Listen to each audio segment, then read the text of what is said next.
10th का। इसके last के 2-3 क्वेश्चंस रह गए थे, उस टाइम मुझे एकदम से अर्जेंटली कुछ काम आ गया, तो वीडियो बंद हो गई थी। हाँ, तो आज हमारे जो 2-3 क्वेश्चंस बचे हैं, हमें वो डिस्कस करना है। ठीक।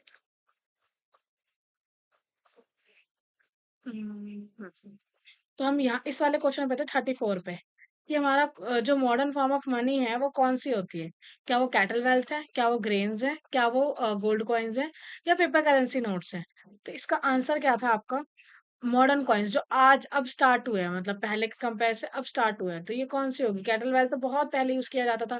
पहले गांव में ग्रेन्स भी यूज किया जाता था, थोड़ा सा वो चावल या आटा या ये चीजें दे दी जाती थी। शहरों में भी यहाँ तक कि अगर कोई मांगने वगैरह आता था ना, जैसे कोई घर में, तो वो भी ग्रेन्स वगैरह दिए जाते थे, और पहले के टाइम पे गोल्ड कॉइन्स भी चलते थे।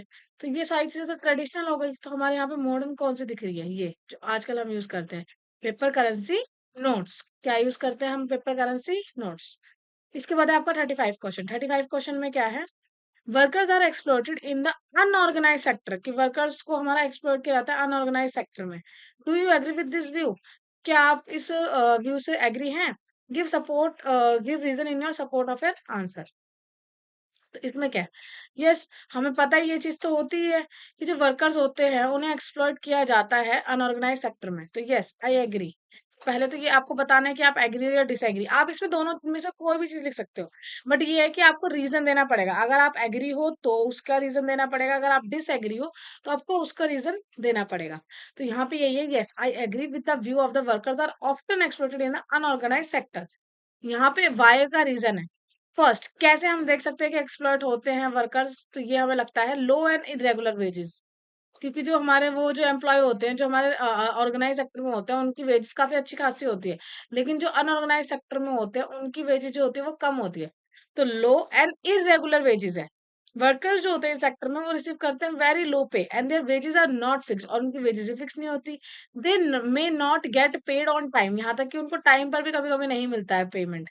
और may be under paid for their work, कि अगर उनके 500 रुपये बने हैं, तो उनको बोल दिया जाएगा कि अरे आप 200 ही ले लो। 500 बने, लेकिन उनको दिया कितना जाएगा? उनको दिया जाएगा आपका 200। तो ये क्या है? तो इस तरीके की चीजें होती है हमारे अनऑर्गेनाइज सेक्टर में। सेकंड है आपकी नो जॉब सिक्योरिटी और बेनिफिट्स, कि किसी भी तरीके की आपकी जॉब सिक्योरिटी नहीं होती। ऑर्गेनाइज सेक्टर में तो क्या होता है, आपको पता होता है कि आपको तुरंत अभी नहीं निकाल सकते, या कोई नहीं निकाल सकता। बट अनऑर्गेनाइज सेक्टर में ऐसा कुछ नहीं होता, जब मर्जी वो आपको निकाल सकते हैं। जैसे अभी दिवाली का टाइम था, तो बहुत सारे वर्कर्स को रखा गया होगा, एक्स्ट्रा काम लोड बर्डन आ गया था। लेकिन जैसे ही आपका ये खत्म हुआ, दिवाली का फंक्शंस वगैरह खत्म हुए, उनकी जो शॉप की जो नॉर्मल सेल्स होती है वो कम हुई, उन्होंने अपने आप ही अपने जो जॉब से बहुत सारे लोगों को निकाल भी दिया होगा अभी तक। तो इस तरह की चीजें हैं कि हाँ, थोड़ा सा टेम्परेरी बेसिस पे भी वो जॉब्स पे रख लेते हैं लोगों को। तो यहाँ पे यही है, अनऑर्गेनाइज सेक्टर में कोई जॉब सिक्योरिटी नहीं होती, कोई बेनिफिट नहीं होता। तो there are no formal contracts, कोई फॉर्मल कॉन्ट्रैक्ट्स नहीं होता। Worker can be dismiss any time, किसी भी टाइम डिसमिस कर दिया जा सकता है। उनके पास कोई भी बेनिफिट नहीं होता, लाइक द हेल्थ इंश्योरेंस नहीं करवाया जाता उनका, ना ही उनकी कोई पेड लीव होती है कि हाँ, अगर उन्होंने छुट्टी कर ली तो उन्हें छुट्टी का भी पैसा मिलेगा, ऐसा भी कुछ नहीं होता। और यहाँ तक कि उनके पास कोई पेंशन जैसी जो सर्विस होती है, चीजें होती है, ये भी अवेलेबल नहीं होती है। थर्ड क्या है? Poor working condition. Poor working condition, तो पुअर वर्किंग कंडीशन में क्या होता है कि उनके जो जिस एनवायरनमेंट में वो काम कर रहे होते हैं, वो भी बहुत ज्यादा अच्छा हो ऐसा जरूरी नहीं है। कभी कभी तो वो अनसेफ एनवायरनमेंट में काम कर रहे हैं। जैसे आजकल ही देख लो आप, दिवाली के टाइम पे अभी सारे बच्चों ने पटाखे फोड़े, लेकिन जो पटाखे बनाने वाली जो फैक्ट्री होती है, उसमें हमने देखा है, बहुत सारी न्यूज में आता रहता है कि उनमें बहुत छोटे छोटे बच्चे काम करते हैं। तो सोचो, बच्चे काम करते हैं, या अगर कोई बड़े भी काम कर रहे हैं, तो एकदम बिल्कुल डिम लाइट होती है उसमें एकदम। अगर आप इतनी डिम लाइट में काम करोगे, चीजें करोगे, तो आपकी खुद आंखों की जो रोशनी है वो भी कम हो जाती है, जो हमारी आईज जो होती है वो वीक हो जाती है। तो इस तरह की चीजें जो है वो हो जाएंगी।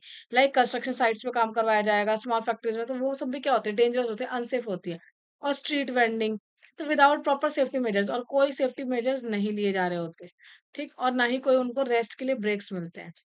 These factor show the exploitation. तो इसी सारे पॉइंट से हमें पता चलता है कि ये एक्सप्लोटेशन होता है, कॉमन है हमारे अनऑर्गेनाइज सेक्टर में, due to the lack of regulations and protection.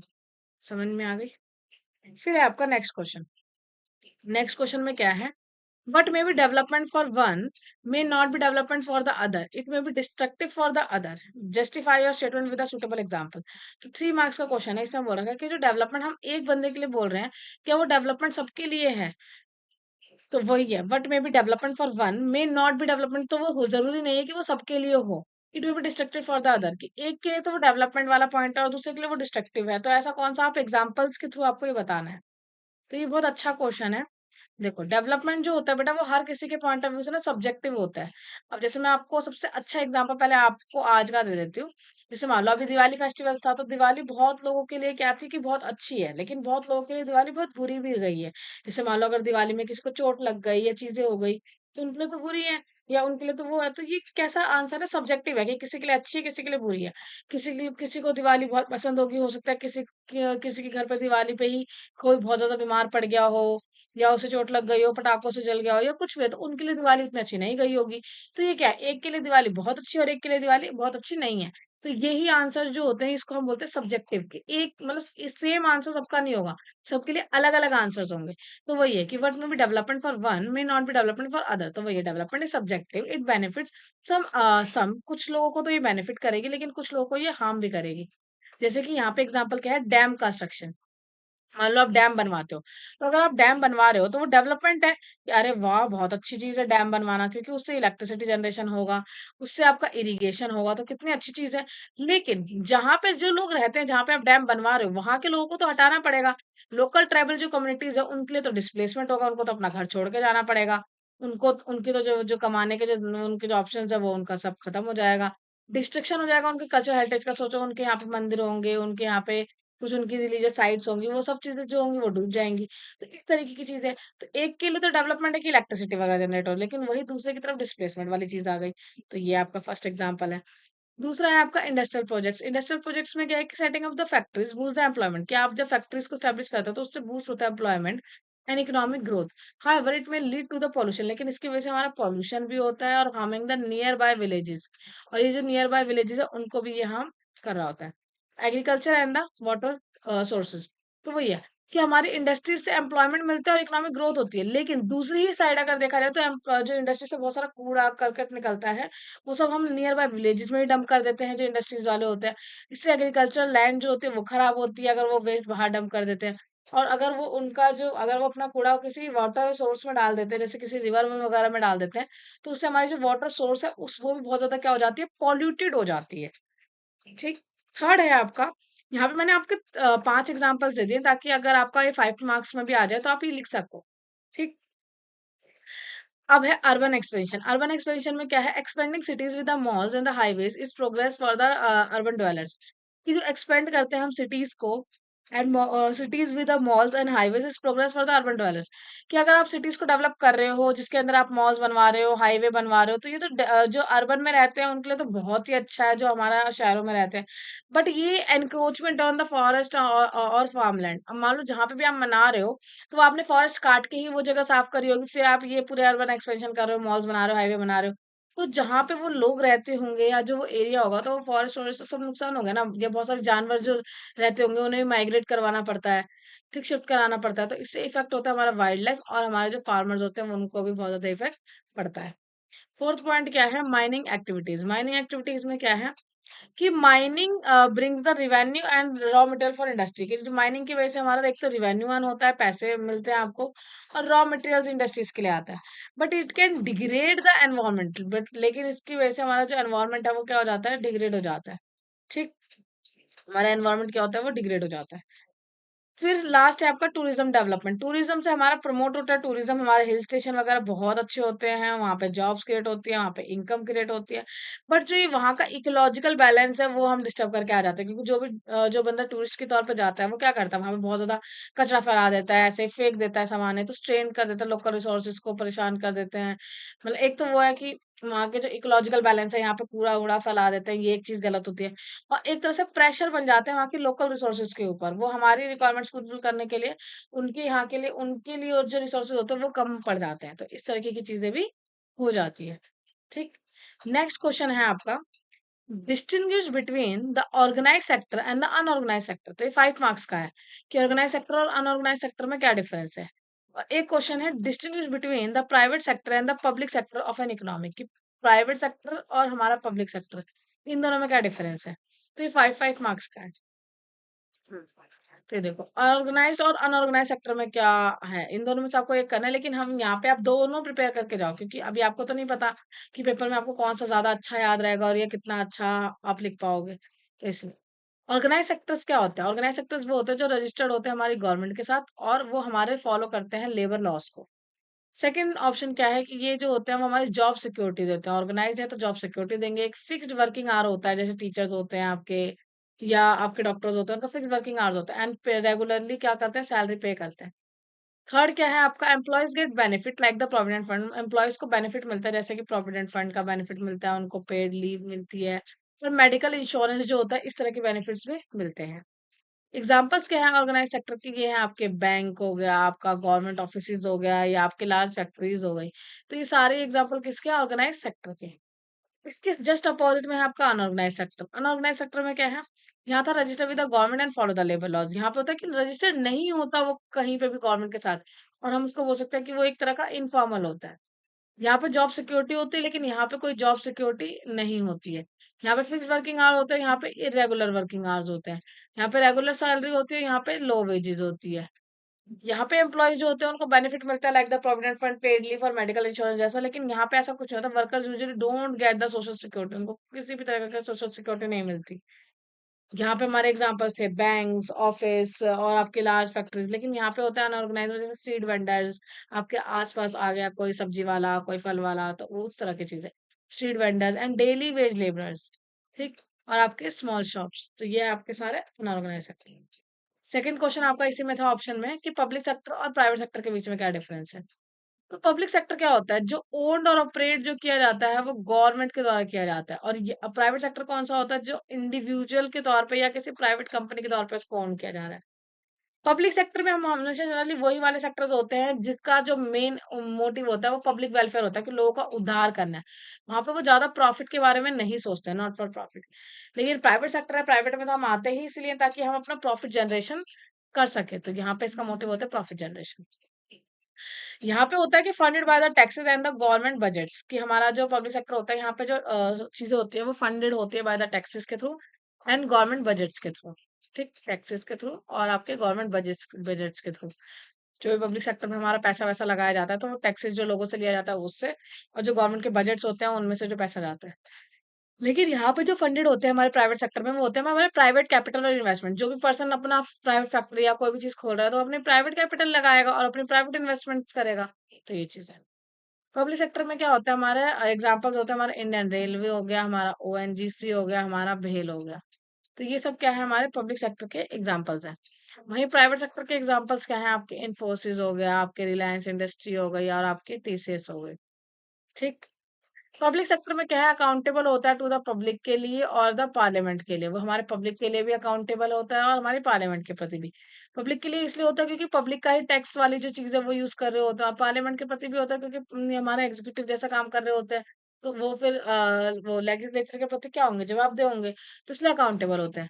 लेकिन प्राइवेट सेक्टर वाले में वो किसके लिए जवाबदेह होता है? सिर्फ ओनर्स के लिए, क्योंकि ओनर्स ने अपना पैसा लगाया, तो ओनर्स के प्रति जो ये सेक्टर है वो जवाबदेह होगा अपना, और अपने शेयर होल्डर्स के प्रति। अगर कोई भी जिस भी पर्सन ने यहाँ पे अपना शेयर वगैरह दिया है, तो उसके प्रति भी उसकी जवाबदेही होगी कि हाँ, हमने ऐसा खर्चा क्यों किया, कैसे उसका रूल था। ठीक। लास्ट क्वेश्चन क्या है आपका? लास्ट क्वेश्चन है आपका कि after the primary and the secondary, मतलब ये आपको पैराग्राफ दे रखा है, इस पैराग्राफ के बेसिस पे आपको 3 क्वेश्चन दे रखे हैं, जिसके आंसर मैंने यहाँ नीचे ही लिख दिया। फर्स्ट हम पढ़ लेते हैं कि क्या बोला है इसने। फर्स्ट है आपका, after primary and the secondary there is a third category of activities. Primary और सेकेंडरी के बाद एक थर्ड टाइप की भी एक्टिविटी होती है, that fall under the tertiary sector, जिसको हम टर्शियरी सेक्टर बोलते हैं, जो डिफरेंट होती है दोनों ही से। These activities that help in the development of the primary and the secondary sector, की ये जो होती है वो हेल्प करती है प्राइमरी और सेकेंडरी की डेवलपमेंट में। टर्शियरी सेक्टर जो होता है, these activity by themselves do not produce a good, but they are aid or support for the production process. ये खुद से कोई गुड्स तो नहीं प्रोड्यूस कर रही होती, बट ये हमारा सपोर्ट कर रही होती है प्रोडक्शन प्रोसेस में। ठीक।